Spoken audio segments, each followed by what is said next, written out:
మీరు జెప్పినట్టు మీ track record బాగున్నది. మీ చేరిక బాగున్నది. మీ త్యాగం బాగున్నది. కానీ at the same time first బర్తరఫ్ అయిన డిప్యూటీ సీఎం గూడా మీరే చరిత్రలో నిలిచిపోయారు. దీనికి కారణం ఏంది అసలు? అంటే ఇప్పుడు యేసు ప్రభు ఉంటాడు. హ్మ్. యేసు ప్రభు చరిత్ర ఒక్కసారి చూస్తే అంటే ఒకటే మాటలు 2 మాటలు చెప్తాను. యేసు ప్రభు సరే 33 సంవత్సరాలు బతికిండు. ఆయన పుట్టిందే యూదుల కోసం. అవును. యూదుల రాజు అంటారు. అవును. యూదుల కోసం పుట్టుతాడు. ఆయనే 30 ఆఖరి 3 సంవత్సరం మాత్రమే దైవ సేవ బోధ చేస్తాడు. హ్మ్. ప్రజలను మంచి మార్గంలో నడిపించాలని చెప్పేసి, సన్మార్గంలో మార్గం నడిపించారు. చేయాలి.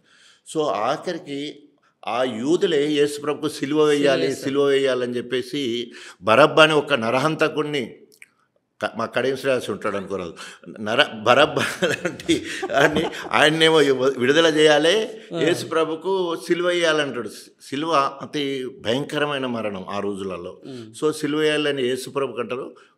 ఆయననేమో విడుదల చేయాలంటారు. హ్మ్. ఆయనకు ప్రియమైన శిష్యులు ఎవరైతే ఉంటారో, యేసు ప్రభుకు ప్రియమైన శిష్యులలో పేతురు అని ఒకడు ఉంటాడు. హ్మ్. నువ్వు బొంకుతావు అని చెప్పినాక కూడా 2 సార్ల ఆయనకు సిలువ వేసే ముందు 2 సార్లు బొంకుతాడు. తర్వాత జూదా ఇస్కరియోతు అనే 12వ శిష్యుడు ఉంటాడు.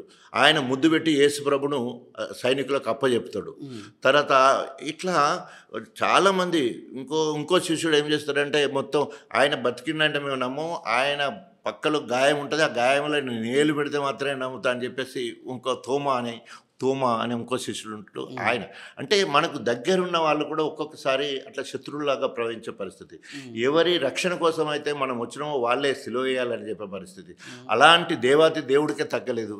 నేను మానవ మాత్రుడిని, నాకు అలాంటివన్నీ వస్తాయి.